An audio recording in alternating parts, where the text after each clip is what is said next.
Très heureux d'être avec vous ce soir et très heureux d'être ensemble sous le regard du Seigneur. Il est bon de louer le Seigneur, alléluia. Il est bon de l'adorer, il est bon de le chanter. Il est bon d'élever nos voix. Il est bon de le louer avec des chants dont on partage les paroles. Il est bon de le louer avec nos mots à nous. Il est bon que notre cœur bénisse le Seigneur. Mais il est bon aussi pour nous d'être autour de sa parole. Est-ce que nous voulons entendre ce que le Seigneur ce soir veut nous dire ? Oui ? Est-ce que ça nous intéresse ? Je crois que Dieu veut nous parler. Et il le veut toujours. Et ce soir, nous allons lire ensemble en introduction 3 textes. Le premier est un verset que nous connaissons bien et même que nous chantons, et ça va être la pensée directrice que nous allons partager. C'est le psaume 51, verset 12. Psaume 51, 12. J'aurais voulu lire tout le psaume parce qu'il est magnifique, ce psaume de David, mais nous allons rester sur le verset 12 pour l'instant. Psaume 51, 10 et 12, moi, dans ma version. « Ô Dieu, crée en moi un cœur pur, renouvelle en moi un esprit bien disposé. Amen. Ô Dieu, crée en moi un cœur pur. » Et le thème que nous allons partager ce soir, c'est justement un cœur pur. Un cœur pur. On va lire dans Matthieu chapitre 21, versets 12 à 14. Et cette fois-ci, peu importe les versions. Matthieu 21, 12, 14. Jésus entra dans le temple de Dieu. Dans le temple de Dieu, il chassa tous ceux qui vendaient et qui achetaient dans le temple. Il renversa les tables des changeurs et les sièges des vendeurs de pigeons. Et il leur dit, il est écrit, ma maison sera appelée une maison de prière. Mais vous, vous en faites une caverne de voleurs. Des aveugles et des boiteux s'approchèrent de lui dans le temple, et il les guérit. Amen. Et Matthieu 12, cette fois, toujours l'évangile de Matthieu, mais le chapitre 12, cette fois, versets 43 à 45. 43 à 45. Lorsque l'esprit impur est sorti d'un homme, il va par des lieux arides, cherchant du repos, et il n'en trouve point. Alors il dit, je retournerai dans ma maison d'où je suis sorti. Et quand il arrive, il la trouve vide, balayée et ornée. Il s'en va, et il prend avec lui 7 autres esprits plus méchants que lui. Ils entrent dans la maison, s'y établissent, et la dernière condition de cet homme est pire que la première. Il en sera de même pour cette génération méchante. Amen. Courbons-nous quelques instants et prions le Seigneur. Notre Dieu, nous sommes devant toi et nous voulons entendre ce que ton esprit a à nous dire. Nous ne voulons pas, Seigneur, entendre la chair, mais nous voulons la faire taire ce soir. Nous ne voulons pas entendre la voix d'un homme simplement. Nous ne voulons pas, Seigneur, entendre comme quelque chose de mystique que nous ne pouvons accomplir dans notre vie, mais nous voulons entendre la parole de Dieu. Et nous voulons que cette parole trouve le chemin de nos cœurs. Nous voulons que cette épée à 2 tranchants transperce encore et partage encore en nous jointure et moelle, âme et esprit. Nous voulons qu'elle juge les sentiments et les pensées de nos cœurs. Et nous acceptons d'être jugés par toi ce soir, afin que nous soyons sauvés. Bénis-nous, bénis ton Église rassemblée et que ton nom soit glorifié dans chacune de nos vies. Merci Seigneur. Amen. Gloire à Dieu. Ô Dieu, crée en moi un cœur pur. Voilà la prière de David, ce que va être la prière de David dans ce psaume où il va se repentir. Et si vous lisez le contexte de ce psaume, l'entête, c'est juste après que Nathan soit venu lui parler et lui dévoiler ce que lui savait déjà. Mais il fallait que Dieu lui fasse comprendre que le Seigneur lui-même le savait aussi. Il est venu lui dévoiler donc ce qu'il avait fait, son péché, ce qu'il avait fait d'ignoble avec Bathsheba, une femme qui n'était pas la sienne, ce qu'il avait fait d'ignoble envers Uri, le mari de cette femme, qu'il avait fait tuer après que celle-ci soit tombée enceinte de leur adultère à David et à elle. Ce qu'il y a de remarquable, c'est qu'à un moment donné, ce David,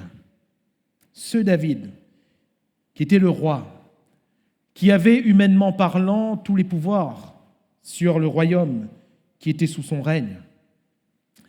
Ce David, qui au départ va voir une femme qui n'était pas la sienne et qui va la faire venir. Ce David qui va faire venir cette femme dans son lit. Ce David qui va ensuite faire retourner cette femme chez elle comme si de rien. Ce David qui va recevoir ensuite cette nouvelle, je suis enceinte, de la part de cette femme, et qui ne va pas encore abdiquer, mais qui va chercher à maquiller cela, cet adultère, qui va mettre en place un artifice, faire venir cet homme du terrain de guerre où il se trouvait, et lui faire dire, bien maintenant que tu es rentré te reposer, va vers ta femme. Il a refusé. Alors, il ne va pas encore abdiquer. Et il va dire, bien, je vais user de notre artifice. Il va lui donner à boire. Il va rendre cet homme ivre, cet Uri ivre. Et il va lui dire maintenant, va vers ta femme. Et avec le petit peu de lucidité qu'il lui restait, cet homme n'entrait pas chez lui. Et il disait, mais comment puis-je aller me réjouir avec ma femme alors que mes frères sont en train de faire la guerre? Et David ne va pas encore abdiquer. Et il va mettre dans la main de cet homme sa lettre de mort, la lettre de mort de cet homme, Uri. Et il va lui dire, porte cette lettre au général, à Joab. Et Uri va retourner sur le champ de bataille. Et cette lettre disait de placer Uri au plus fort du combat afin qu'il soit frappé et qu'il meure. Et cet homme a été frappé et il est mort. Et David n'a même pas été contrit. David a continué sa machination en faisant semblant de prendre la veuve pour femme. Comme ça, ni vu ni connu, l'enfant qui allait naître était de lui et de sa femme. Mais Dieu savait. Et le prophète Nathan va venir voir à David et va lui dire, mais qu'est-ce que tu as fait? Qu'est-ce que tu as fait? Et ce David, à ce moment-là, il aurait pu poursuivre sa machination. Dieu avait parlé à Nathan et à Nathan seul pour l'instant. Et David aurait pu tuer dans l'œuf cette affaire en tuant Nathan le prophète. Mais cette fois, cet homme va dire dans le psaume 51, « Tant que je me suis tu, mes os se consumaient. » Seigneur, je t'avouerai mes transgressions, je t'avouerai mes fautes. Et il s'est incliné devant Dieu. Il va faire cette prière, reconnaissant que son cœur était souillé. Ô Dieu, crée en moi un cœur pur. David, un homme selon le cœur de Dieu. Et voyez-vous, un homme, une femme selon le cœur de Dieu n'est pas un homme, une femme qui ne tombe jamais, n'est pas un homme, une femme qui ne commet aucune faute, sinon nous serions tous disqualifiés. Un homme, une femme selon le cœur de Dieu est un homme, une femme qui sait s'arrêter devant Dieu et dire, mais qu'est-ce que j'ai fait? Qu'est-ce que je suis en train de faire? Ô Dieu, crée en moi un cœur pur. Pardonne mes fautes, lave-moi de mes iniquités, crée en moi un cœur pur. Alléluia. Le dénominateur commun entre ces trois passages, c'est le lieu d'habitation. Dans le psaume de David, c'est le cœur. Dans Jésus, l'épisode où Jésus chasse les vendeurs du temple, c'est le temple, ma maison. Et dans ce que Jésus va enseigner à ses disciples, c'est toujours une maison, celle où l'esprit impur veut revenir. Crée en moi un cœur pur, un cœur pur. Est-ce que pour les chrétiens de l'an 2022, est-ce que le cœur pur nous intéresse toujours? Est-ce que le fait d'avoir un cœur pur est toujours important pour nous? Si cela était important pour David, ô Dieu, crée en moi un cœur pur, au point que ce soit comme un cri, le centre de sa prière, crée en moi un cœur pur. Il en voyait l'importance parce qu'il se sentait souillé. Est-ce que nous qui sommes le peuple de Dieu ce soir, ressentons-nous l'importance d'avoir un cœur pur. Qu'est-ce qu'un cœur pur? C'est un cœur sans souillure, sans péché. Un cœur sans souillure et sans péché. Voilà un cœur pur. Et Dieu n'a pas mis la barre au-dessous de cela. David ne dit pas « Oh Dieu, crée en moi un cœur à peu près propre. Oh Dieu, crée en moi un cœur qui soit acceptable. Crée en moi un cœur qui soit un peu au-dessus de la moyenne. » Et après, en regardant les autres, on peut dire « Mais heureusement, moi, il est au-dessus de la moyenne. » Un peu comme ce pharisien, heureusement que je ne suis pas comme celui-là. Mais David, il ne va pas chercher les autres. Il va regarder à sa propre vie, à son propre cœur. Et il va dire, « Oh Dieu, crée en moi, non pas un cœur à peu près, un cœur pur. » Alléluia. Et pur, c'est pur. Amen. Pur, c'est pur. Pur. Un cœur pur, c'est un cœur sans souillure, sans péché. Et le verset 11 du psaume 51, dans ma version, dans d'autres versions, ce doit être le verset 9. Que va-t-il dire, David, pour faire comprendre quel est ce cœur pur? Détourne ton regard de mes péchés. Efface toutes mes iniquités. Alléluia. Un cœur pur, c'est un cœur sans péché, un cœur sans iniquité. Efface toutes mes iniquités.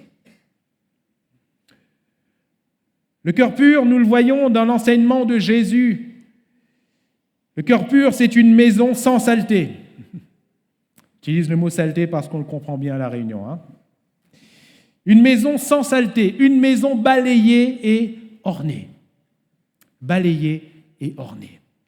Où il n'y a plus d'impureté, où il n'y a plus de salissure, où c'est fini, c'est propre. Et complètement propre. Un cœur pur, toujours suivant ce que Jésus va dire et faire dans le temple, c'est une maison sans trafic. Vous en faites, va dire Jésus, une caverne de voleurs. Et le cœur, voyez-vous, parce que la maison, c'est quoi? Je répète, c'est nous. Le temple de Dieu dans la Nouvelle Alliance, c'est quoi? Paul va le dire. Ne savez-vous pas que le temple de Dieu, c'est vous? Alléluia. Ne savez-vous pas que vous êtes le temple du Saint-Esprit, l'habitation de Dieu? Et Dieu ne vient pas seulement dans un rassemblement de chrétiens. Dieu vient dans le cœur du chrétien. Alléluia. Dieu veut habiter en chacun de nous. Et où? Est-ce que Dieu veut habiter dans ma tête? Pas seulement. Est-ce que Dieu veut habiter dans mes mains? Pas seulement. Dieu veut résider dans mon cœur. Et c'est là le lieu de son habitation qui va influer sur tout le reste, mes pensées, mes actions, etc. Dieu veut habiter dans mon cœur. Et cette maison, ce cœur, va dire Jésus, parce que regardons tout dans la révélation de la Nouvelle Alliance, cette maison où Dieu habite sera appelée une maison de prière, et vous en faites une caverne de voleurs ou une maison de trafic. Comment est-ce que notre cœur peut devenir une maison de trafic? Jésus va le dire en Matthieu 15, 18, 19. « Mais ce qui sort de la bouche vient du cœur, et c'est ce qui souille l'homme. » On reste toujours dans la pensée, « Crée en moi un cœur pur. » Voilà ce qui salit l'homme dans le cœur. Et Jésus va le dire au verset suivant, « Car c'est du cœur que viennent les mauvaises pensées, les meurtres, les adultères, les impudicités, les vols, les faux témoignages, les calomnies. » Voilà ce qui souille. Voilà ce qui fait de nous une maison de trafic, une caverne de voleurs. Voilà ce qui nous salit.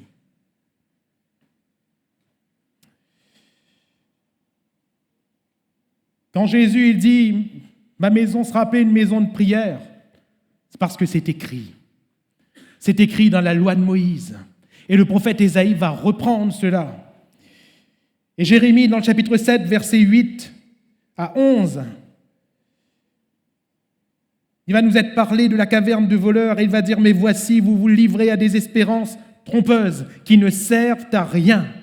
Quoi? Dérober, tuer, commettre des adultères, jurer faussement, offrir de l'encens à Baal, aller après d'autres dieux que vous ne connaissez pas, puis vous venez vous présenter devant moi dans cette maison sur laquelle mon nom est invoqué, c'est-à-dire dans le rassemblement, et vous dites, nous sommes délivrés. Frères, sœurs, n'est-ce pas trop souvent ce que nous faisons? Pendant la semaine, on se livre à tout et à n'importe quoi. Et puis quand arrive le week-end, le samedi soir, pour nous en l'occurrence, « Ah Seigneur, lave-moi, ça y est, je suis délivré. Ça y est, je suis délivré. » Et dimanche, lundi, on recommence. Et le week-end nous revient, « Seigneur, lave-moi, ça y est, je suis délivré. » Que sommes-nous? Caverne de voleurs. Hein? Caverne de voleurs. Et toute cette souillure à l'intérieur. À l'intérieur. Nous sommes délivrés. Et c'est afin de commettre toutes ces abominations. Est-elle à vos yeux, parlons de cette maison, une caverne, et voilà l'expression, une caverne de voleurs? Cette maison est-elle à vos yeux une caverne de voleurs? Mon cœur est-il une caverne de voleurs? Comment est-ce que je vois l'Église? Comment est-ce que je vois le rassemblement? Une caverne de voleurs? Dans ce cas, moi, je suis Ali Baba. Hein? Une caverne de voleurs? Je vois des frères et des sœurs. Alléluia. Et nous voyons des chrétiens. Notre cœur doit être pur. Alléluia. Un lieu de pureté. Un lieu sans souillure. Un lieu sans trafic. Voilà ce qu'est un cœur pur. Alors, pourquoi avoir un cœur pur? Dans quel but? Eh bien, la réponse est simple. Pour jouir de la présence de Dieu. Alléluia. Pour jouir de la présence de Dieu. Que va dire David toujours dans sa prière dans la suite, quand il va dire eh bien, ô Dieu, crée en moi un cœur pur, renouvelle en moi un esprit bien disposé. Dans le psaume 51:13 pour certains, 51:11 pour d'autres.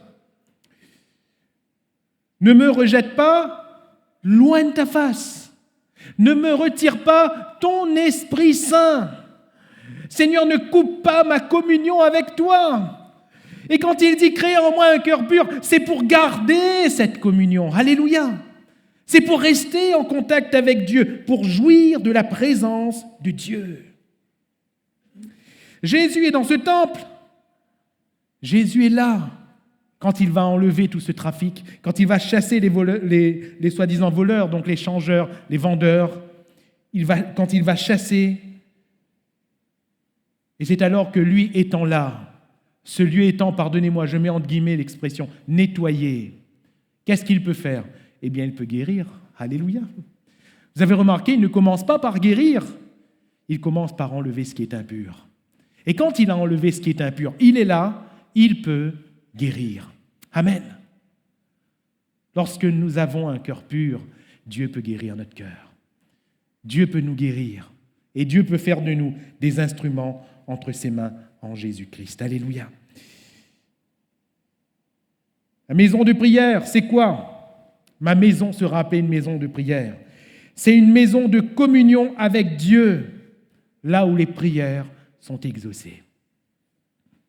Quand il n'y a rien qui vient flouer notre communion avec Dieu, frères et sœurs, quand on prie, le Seigneur nous entend et il nous exauce. Amen. D'où le cœur pur et l'importance du cœur pur. J'aimerais vraiment ce soir, nous convaincre, vous et moi, que s'il n'y a pas le cœur pur, il n'y a pas de communion possible avec Dieu. Je répète, pas de communion possible avec Dieu. Nous ne jouissons pas de la présence de Dieu. Quelqu'un pourra dire « Ah, je suis en communion avec Dieu, Dieu me parle, je parle à Dieu. » Si le cœur n'est pas pur, non. La Bible nous le montre. Psaume 73, verset 1er, psaume d'Asaph. Oui, Dieu est bon pour Israël, et il rajoute, je ne sais pas si on peut l'afficher, psaume 73, verset 1er. Dieu est bon pour Israël, et il rajoute, pour ceux qui ont le cœur pur. Dieu est bon pour Israël, mais pas pour n'importe qui en Israël. Pour ceux qui ont le cœur pur. Alléluia. Dieu est bon pour moi si j'ai le cœur pur. Matthieu 5, 8, nous connaissons très bien ce verset dans les Béatitudes. Heureux ceux qui ont le cœur pur, car ils verront Dieu. Qui sont ceux qui voient Dieu? Ceux qui ont le cœur pur. Le psaume 24, versets 3 et 4. Psaume 24, versets 3 et 4. Qui pourra monter à la montagne de l'Éternel? Qui s'élèvera jusqu'à son saint lieu? Celui qui a les mains innocentes et le cœur pur. Alléluia. Le cœur pur. Le cœur pur. Avons-nous devant Dieu un cœur pur ce soir? Ou voulons-nous faire comme David? Avoir cette prière, ô Dieu, crée en moi un cœur pur. Crée en moi un cœur pur. Alors, dernière question. Comment avoir un cœur pur? Comment? David va l'énoncer en un seul verbe. Et il va dire, ô Dieu, crée en moi un cœur pur. Créer. Pourquoi est-ce qu'il s'adresse à Dieu pour dire « crée en moi » ? Pourquoi est-ce qu'il dit « oh Dieu » ? Pourquoi est-ce qu'il ne dit pas à quelqu'un d'autre ? Pourquoi est-ce qu'il n'arrête pas Nathan en disant « Nathan, crée en moi un cœur pur » ? Puisque Dieu t'a révélé ces choses, tu dois être bien plus grand que moi. Tu dois être plus important que moi, Nathan. Tu es un vrai prophète, Nathan. Alors, attends un instant, crée en moi un cœur pur. Nathan n'a pas le pouvoir de créer en lui un cœur pur. Aucun homme, aucun pasteur, aucun homme de Dieu ne pourra créer en nous un cœur pur. Il n'y a que Dieu qui soit créateur. Alléluia.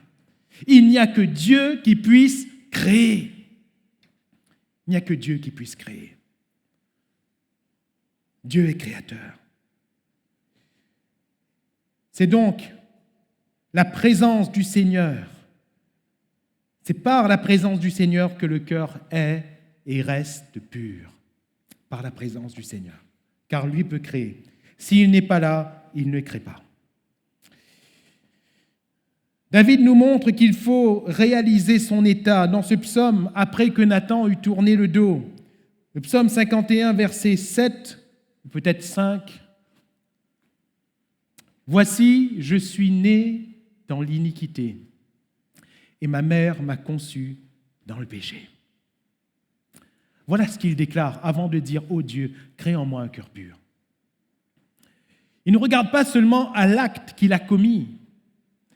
Il regarde à ce qu'il est. Il regarde à ce qu'il est intérieurement et il dit « Je suis né dans l'iniquité. » Et mes frères et mes sœurs, nous sommes nés dans l'iniquité. Ma mère m'a conçu dans le péché, littéralement, quand je suis sorti du sein de ma mère. Vous avez tous cette image en tête, mes chères sœurs et mes chers frères qui avaient assisté à un accouchement. Vous avez tous cette image en tête du bébé qui sort. Tout mignon, tout beau, n'est-ce pas?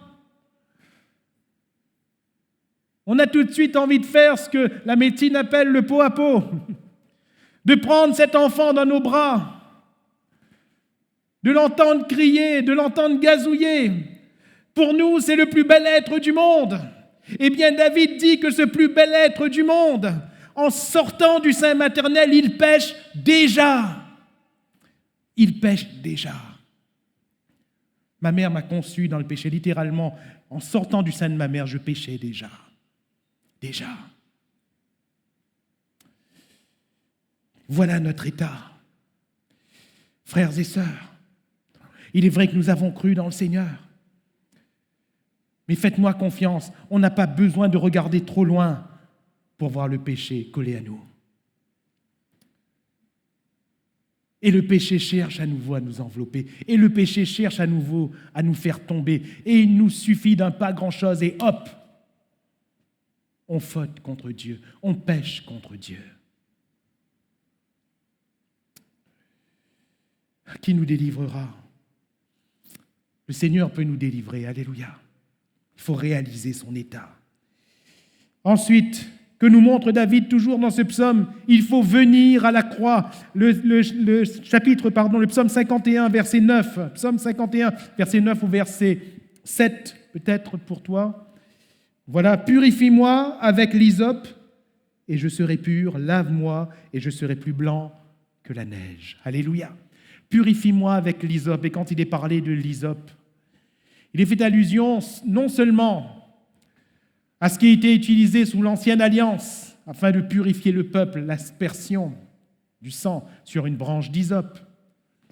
Il est fait non seulement allusion à la purification du lépreux, avec l'aspersion du sang de cet oiseau qui va être égorgé sur un bassin. L'eau avec le sang, vont être... la branche d'hysope va être trempée dans l'eau et le sang et va asperger le lépreux. Purifie-moi avec l'hysope, et le lépreux était déclaré pur. Mais cette branche d'hysope a été également utilisée à la croix pour avancer l'éponge de vinaigre vers Jésus. Et Jésus va crier ensuite, tout est accompli. Alléluia. Purifie-moi avec l'hysope. Et nous pouvons dire, Jésus, purifie-moi par ta croix. Alléluia.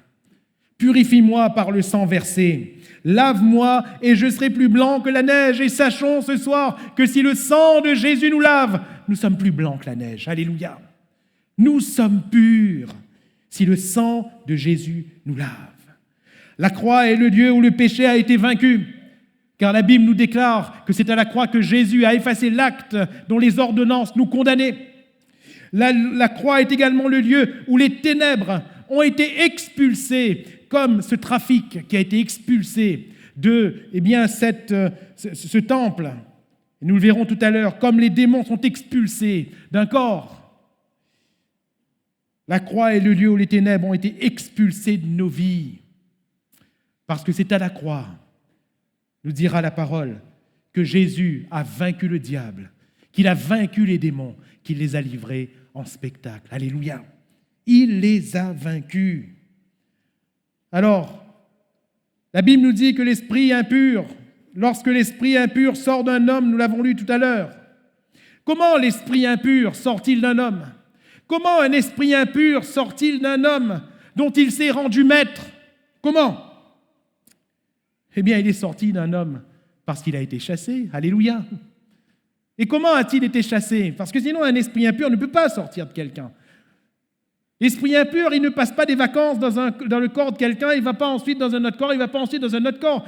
Quand il entre dans une vie, c'est pour s'en rendre maître. Il est chassé. Comment? Il est chassé par Jésus, par l'Esprit de Jésus. Parce que seul Jésus peut chasser un esprit impur. Alléluia. Seul Jésus peut chasser un démon. C'est au nom de Jésus que les démons s'en vont. Il est celui qui, dans le contexte, là je répète le contexte, qui lie l'homme fort. Quand on va l'accuser en disant qu'il chassait les démons par Béelzébul, prince des démons, il va dire personne ne peut entrer dans la maison de l'homme fort sans avoir tout d'abord lié l'homme fort. Et si le cœur, à ce moment-là, était le lieu de l'habitation d'un esprit impur, Jésus lie cet esprit impur, Jésus chasse cet esprit impur, et il peut entrer. Alléluia. Il peut entrer. Et qu'est-ce qu'il fait? Quand Jésus entre dans un cœur, quand Jésus entre dans une vie, qu'est-ce qui se passe? Nous l'avons lu.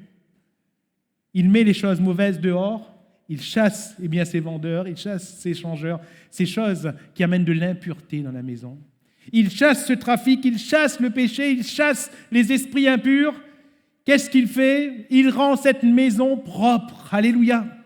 Il rend ce cœur pur. Et la maison est balayée et ornée. Ornée. Alors ce n'est pas fini parce que le texte que nous avons lu nous dit que l'esprit impur, il va dans les lieux arides, il ne trouve pas d'endroit, alors qu'est-ce qu'il fait? Il revient. Il revient à sa première maison. Et puis nous voyons dans le contexte qu'il arrive à se rétablir, à revenir, à réhabiter dans ce lieu qui pourtant a été balayé, a été orné, qui pourtant a été rendu propre, et nous l'avons bien dit, ça ne peut être que l'œuvre de Jésus.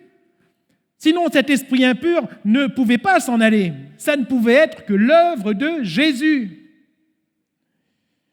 Comment peut-il revenir là où Jésus a agi?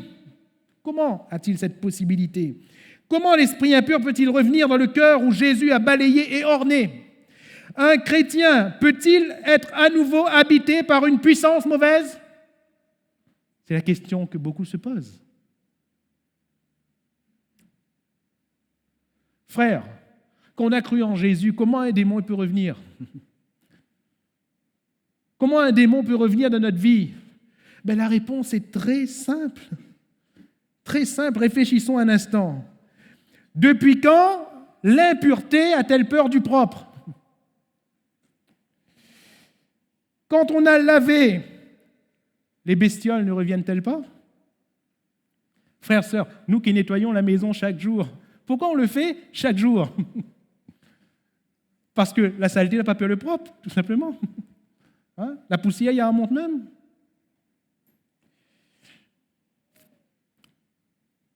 Le souci n'est pas que la maison soit propre.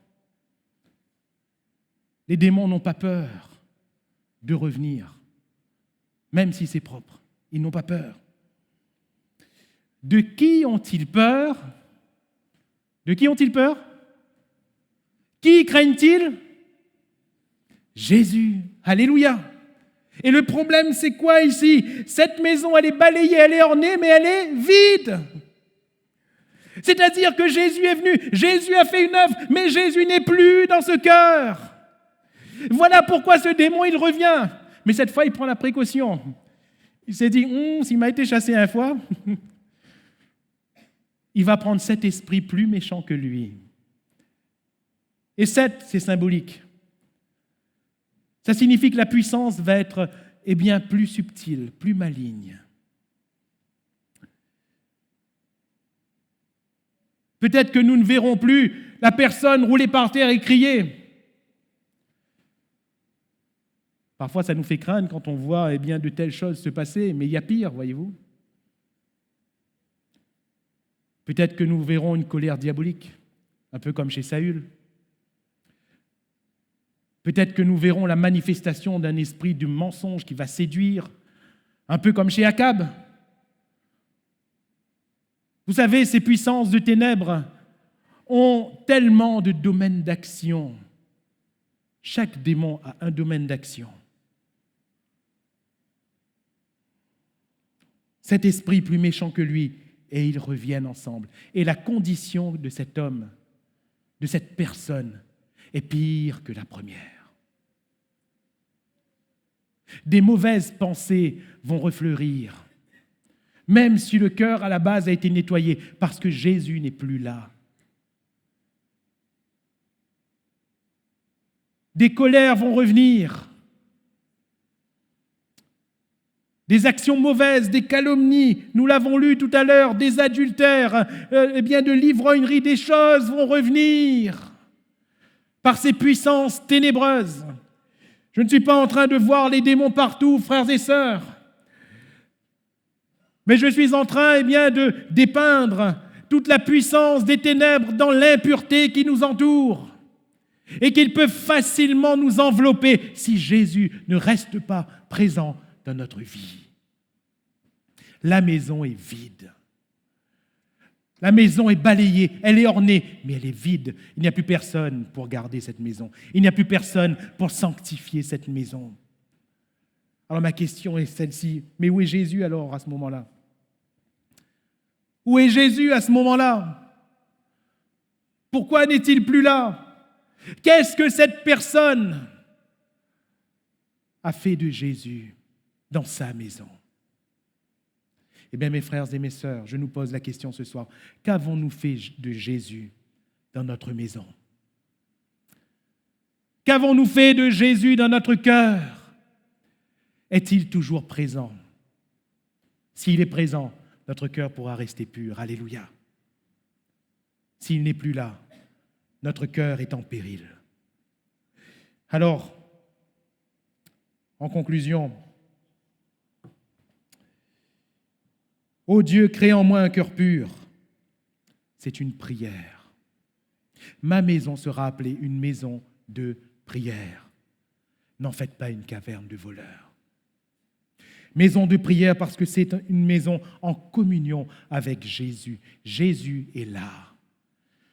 Faisons en sorte que cette maison ne soit jamais, jamais, jamais trouvée vide.